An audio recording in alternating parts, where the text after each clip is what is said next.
What's up guys, Silver here with another Halo Master Chief Collection Achievement Guide. This time we're doing Part 8 of our Halo 2 LASO run. This is Sacred Icon. We're back as the Arbiter. Start this mission up. We're going to spawn in and immediately we want to switch to our Plasma Pistol and exchange that for these 2 Plasma Rifles in the crate here. We want to grab those, so we're dual wielding those. We're going to move to the Piston over here. We're going to shoot the hologram on the side. That activates it so we can jump down into the shaft here and go all the way down. And when we land, there's going to be another piston we have to activate, and you can see there's a tiny sentinel down here who's activating it for you. So we're going to go ahead and melee this guy to get our shield up. He's not hostile, he's not friendly, he just kind of flies around and minds his own business. And we're over here killing him, but it's for a good cause. We're getting our shield up. And you'll see 1 or 2 more of these guys actually start flying around this room. I like to stand back where I was just there. They fly to pre-designated spots, so it's easier than chasing them. Just kind of stand in one spot where they tend to fly to, and then just smack them as they go to that spot. Then we're going to go down here. We're going to cloak ourselves right about here, and then we will be able to get past this sentinel or 2 sentinels sometimes,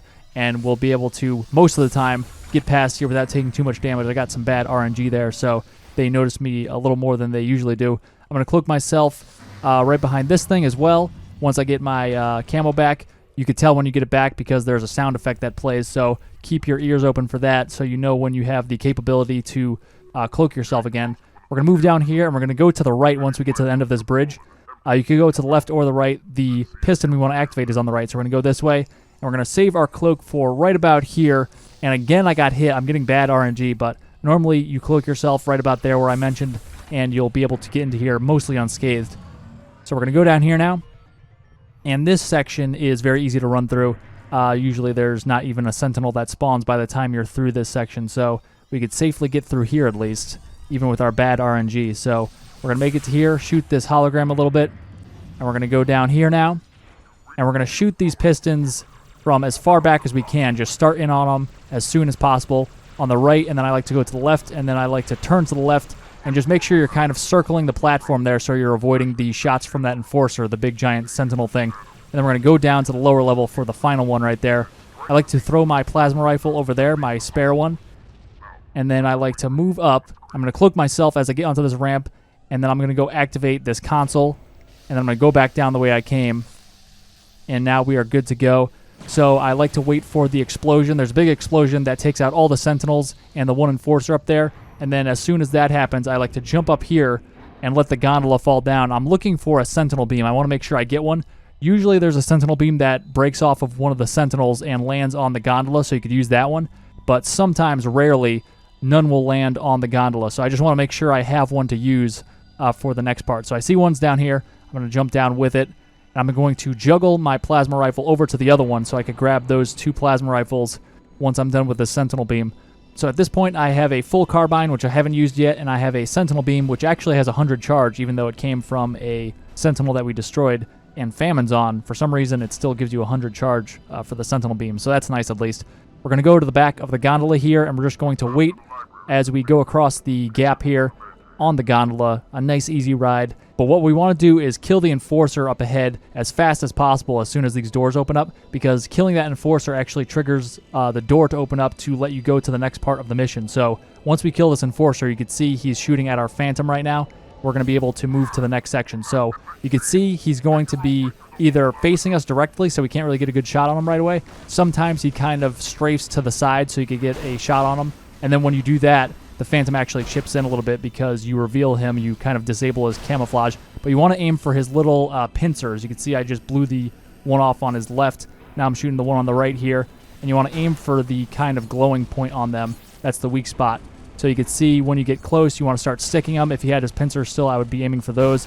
But once he has no pincers left, you want to just start nading his body. But once he goes down, you want to exchange your sentinel beam for the dual plasma rifles. Cloak yourself as you get to this point, and then we're going to jump through this door that's opening up where the sentinels are coming in from. This is the doorway to head to the next part of the mission. So we skipped having to fight all those sentinels and flood in there. And you can see I paused here for a split second. That just ensures that you get a checkpoint here. If you keep jumping and meleeing, those 2 actions actually delay checkpoints and you can miss them entirely. But now that we're down here, we're going to jump over this first barricade, go behind this center pillar, cloak ourselves, pop out, and we're going to run around all these flood. Try to avoid touching anybody. They will know you're there. there if you touch them, and then they'll smack you and your cloak will be gone. And at this point, we kind of want to take status of where our shield is at. It's tough to tell, obviously, because the blind skull's on, but if it is low, if you hear an audible ringing, that means it's low or not there at all. So we want to melee one of these infection forms. Normally, there's a bunch more that follow you into this area, so it's kind of weird that there's only one that followed me, and the only other one I see is running into the corner over there.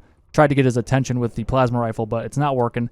My shield's fine, but obviously if you need to get yours up a little bit, we're going to do a grenade jump. And now that I'm down here, you can see I'm kind of slowing down to ensure I get a checkpoint. You want to look behind you to make sure there's no infection forms. Normally there will be, and you want to kill those guys because the game won't actually give you a checkpoint until you're safe. So kill those guys, walk around here slowly, get the checkpoint. You can see there were a couple frag grenades by some dead Marines on the right side as you walk into this area, so I grabbed those. If you have grenades to spare, I recommend throwing one across the gap at that structure. It kind of bounces and hits any of those infection forms over there. It won't kill all of them, but it takes away some of them. And then we're going to turn to the right, and we're going to jump to this structure over here, and we're going to crouch as we get there to kind of give ourselves more distance. We can make that jump, and then we'll go over here to the opposite side, and we're going to do a grenade jump from here up to the window over there on the right. So throw a grenade down, preferably a plasma grenade. We're going to run and jump, and we're going to land in the window and cloak ourselves as we land there, and then we're going to avoid all these flood. And you can see by taking that route, we actually despawned all of the carrier forms that would be at the end of this area, and we've also despawned a bunch of additional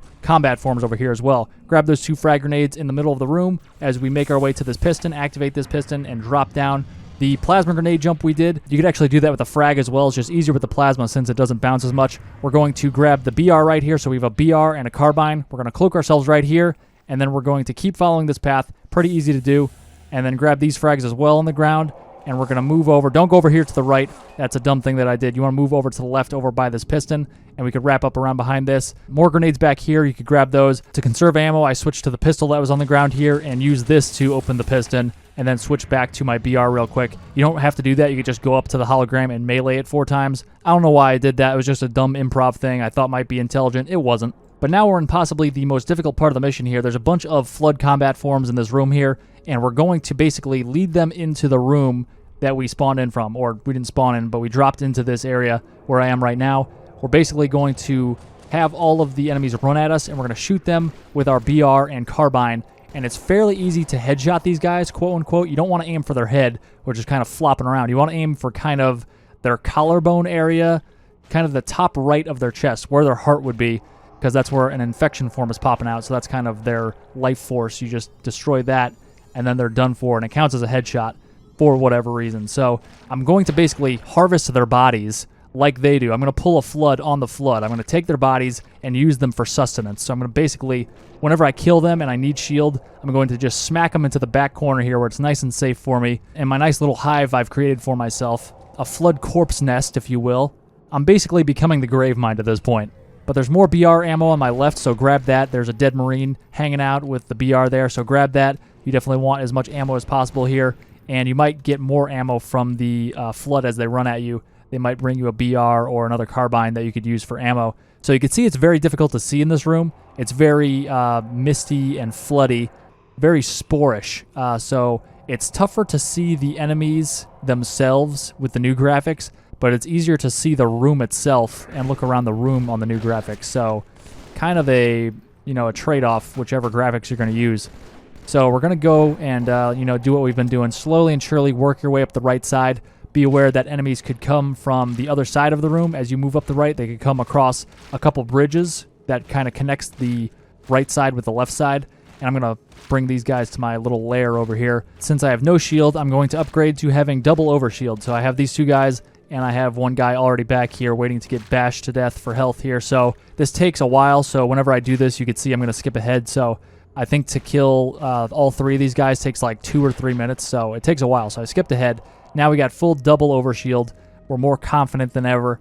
We're going to move up the right side. So you can see this part of the mission is kind of a patience game. I know you could definitely run past this section. Speedrunners do it all the time. It's a lot harder on LASO though, and it's just more consistent and easy if you just take it nice and slow. You can see it's not that hard to headshot these guys when you're taking them 1 or 2 at a time. So we're going to just keep doing what we're doing here, making slow and steady progress. Another thing you want to note is as you're moving up the right side, not only can enemies come from the left across those couple bridges I was talking about, but they could also jump down from above. So keep your ears open. A lot of times you could actually hear the flood or yell at you or something before they actually hit you or before you actually see them. So definitely turn those earbuds up, and we'll move our way up the right side.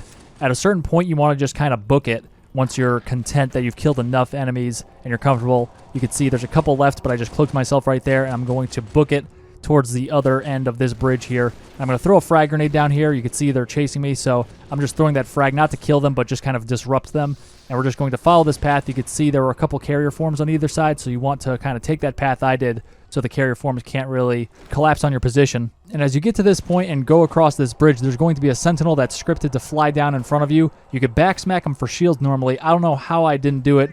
I got 3 smacks that were not on his backside apparently, and 1 that didn't even connect.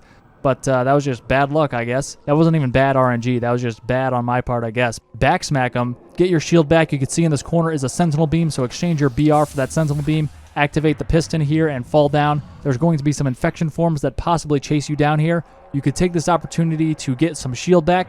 If you need to, I recommend killing all of these infection forms before you go down into the next section, because there are some dead flood corpses that could be reanimated by these infection forms, and we don't want that. So definitely make sure all of these infection forms are taken care of before you go down into the next section. And stupidly of me, I'm trying to get some shield by smacking these guys, but there's a much better way to do that in the very next part of the mission, so I will show you how to do that. So forget about what I'm doing here, just take the sentinel beam and annihilate these infection forms, and then move on to the next section, which we are doing now, thankfully. Drop down. There's going to be no enemies here. There's going to be a bunch of those flood corpses, though, like I mentioned, so if you brought any infection forms with you, those will reanimate these guys, so don't let that happen. And we're going to grab the plasma rifle, and we're going to juggle the sentinel beam over here as well into the middle of the map right in front of this piston. Grab the plasma rifle again. We're going to go over here and grab another plasma rifle. There's also a third plasma rifle more towards the middle of the room, which is over here, which you can grab that one too if you want. It doesn't really matter. Just grab 2 dual plasma rifles. And my secondary is still that carbine I had from the beginning of the mission, so definitely keep that. You can see I switched to the sentinel beam and grabbed my plasma rifles again just so I could save plasma rifle ammo. I don't know why, because I'm not really going to use it any further than the next room. So you want to descend this shaft here in the center of the shaft. You don't want to go down the side, because you want to land on the structure that kind of is in the middle. You're going to see we're going to land on this metal piece that kind of spans the mid part of this area right here. So you want to land here. And by being here, this actually does 2 things. 1, you're actually invincible while you're still in the shaft. So people could be shooting up at you, and they could be dropping down on you, and you're going to be invincible. You're not going to take any damage, so don't worry if you feel your controller start vibrating because you're getting shot at. Don't worry, you're not taking any damage. Your shield is just fine. And what we're actually going to do is, you can see there's a bunch of infection forms that continuously spawn in the shaft up here. Just keep smacking them, and then once you feel you've actually smacked 2 or 3 of them to get your shield all the way up, then you could head to the next section. And don't worry about the weird physics. There's some weird thing that happens with infection forms and the gravity. It kind of sends you flying up into the air. But once we're confident we have double overshield, grab your dual plasma rifles, drop down onto the carbine to get more ammo, and cloak yourself as you do that, and then run over here. We're going to shoot the side hologram over here on the piston and grab the energy sword as we do so, and then we'll go down the shaft here with a full sword and a good amount of carbine. And we'll get to the bottom here, and you want to look to the left to start, because sometimes there is a flood combat form, but there's nobody on the left this time. We're going to look towards the right. There's an enemy coming right down the middle, so we'll focus on him, start in on him with our carbine, and it looks like he's got a shield, so he's being stubborn. We're just going to take him out with our sword now that he's visible. And we got another guy on the right here. You always want to look to the right and the left. Usually there's 1 or 2 flood that's already here, and then additional flood that come down the middle over the bridge here. So there's going to be 2 friendly elites that drop down in drop pods, so you want to protect them at all costs, along with a friendly elite who actually runs down the bridge. He's on the opposite side of the chasm over there to start, but he runs across the bridge towards you. Unfortunately, this time he actually died, but ideally you want to keep all of these guys alive. And you can see I'm not really putting myself in the middle of the battle for the most part. I'm kind of keeping to the edge, letting my friendly elites do most of the damage or take most of the damage themselves, even though I'm trying to protect them. Like I mentioned, you want to kind of put the elites in between you and the flood, so the flood are focused on them, and then you could kind of chip in. You want at least one of these elites to survive so you get your shield back from them, because we're going to do a grenade jump in a second. So if they all actually die, just hit start, save and quit, and then resume real quick. And try it again. And look at this guy. This guy's having the time of his life. Now I gotta do it. You gotta do the obligatory hump. If you see somebody doing it, you gotta acknowledge it. But unfortunately for him, the reason I was keeping these guys alive was to kill them. But don't worry, this guy's dying happy. He had a good last run there. And I prefer to kill the guy with the carbine, because then I could grab more carbine ammo from him. Since there's only 2 elites left, I'm going to kill both of them to maximize my shield here. If I had 3 left, the third one would probably turn on me because I killed 2. But since there's not a third one, I could just kill the second one without even having to worry about it. But even if there are 3, you could kill the second one and then just be prepared for the third one to turn on you, and you could kill that third one as well if you really want. But we're looking pretty good in the shield department. We're going to go across the bridge, and instead of going to the left and spawning in more enemies, we're going to go to the right and spawn in no enemies. So we're going to go on this ledge here, and we're going to do our grenade jump over here. And once you get to this corner on the left side, we're going to use a frag to jump up to the top. You could use a plasma grenade as well, but I just prefer a frag jump there. And then we're going to be up on top of this wall, and you could explore all over the map at this point. It's pretty cool. You can go really far. It takes forever to go in all the different directions, but we're going to go to where we actually need to be, which is the end of the mission, which is kind of over here in this direction. So follow this path. You don't have to follow it exactly, but you might as well. You don't want to go to the other part of the mission that we kind of skipped because you might trigger the load zone for additional enemies, so don't do that. Just kind of follow this path, and then we'll drop down into here. And this is the final section where there's a bunch of enemies that just keep spawning, and you kind of have to hold out here. It's kind of annoying. It takes a while, and we're going to throw a crate in this direction. And you don't want to go too far into this tunnel because you'll spawn in enemies behind you. So we're going to just sword this thing in there.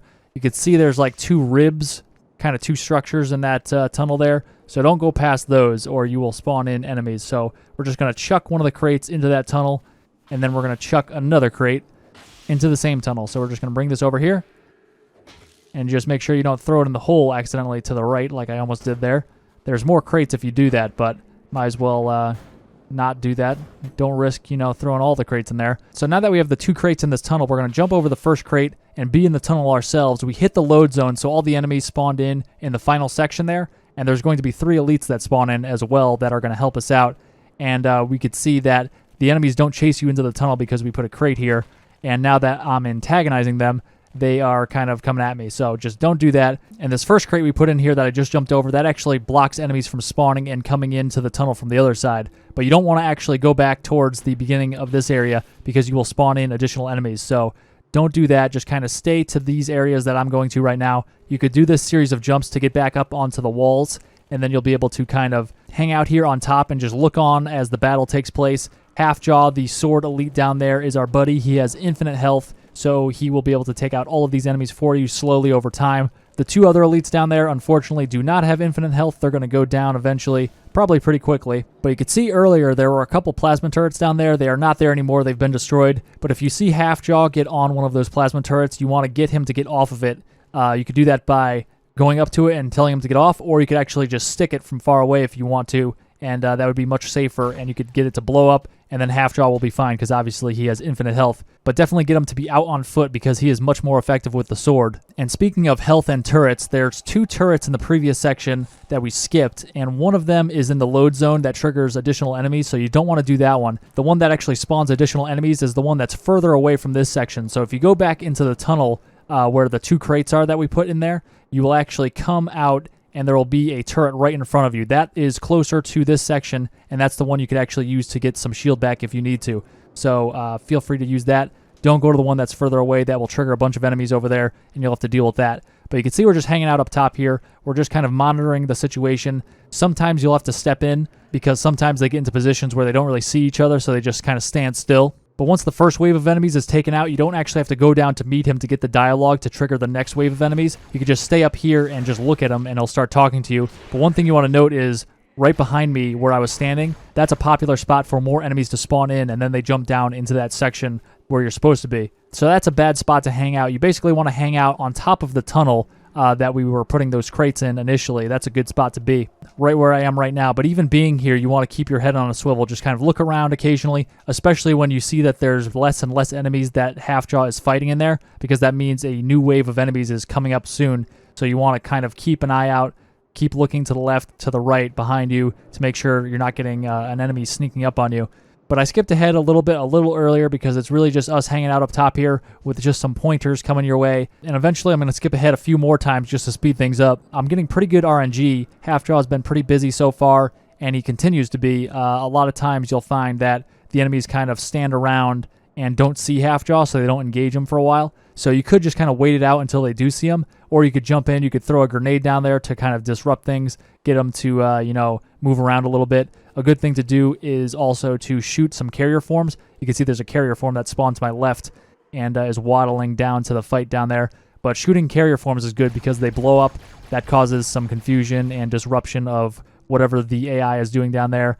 And they blow up, and they also spawn the infection forms, obviously. And those infection forms go and track Halfjaw. And once Halfjaw sees them, he starts going crazy again as well. So he'll start fighting them. And the weird thing about infection forms is the invisibility, the camo, does not affect them. So they are actually visible. So Halfjaw will engage them immediately instead of just kind of standing around and waiting to get smacked over the head a few times before he realizes, oh, there's an enemy right next to me who's invisible. Maybe I should do something about it. So just kind of use those guys when you need to. You want to conserve your carbine ammo because you don't really have a lot of opportunities to get more. You can see there's more infection forms coming up at me now, which is always a possibility when you kill those carrier forms. So just kind of use those guys. You can see I'm trying to smack a couple of them to get my shield back, which is something you could do. But it is a little tough. It's really hard to tell if you actually were successful or if you just failed and lost a little bit more shield. But like I was saying in regards to ammo, you kind of want to conserve your ammo. I would recommend throwing nades before shooting your gun at these guys, unless you're trying to just nail a carrier form, because those guys go down pretty fast. But if you're trying to actually take out a flood combat form, I wouldn't try to actually kill a combat form for the most part.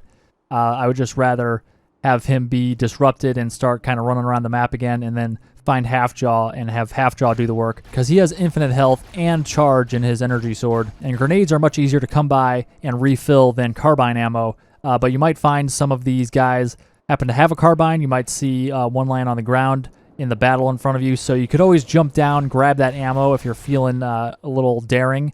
And then you could go back through the tunnel that we created, which is a nice little safe haven, and then kind of wrap up around and jump up to the tree and back up to here if you would like. If you really need to, I would recommend that as a last resort. You don't really want to jump down there into the battle unless absolutely necessary.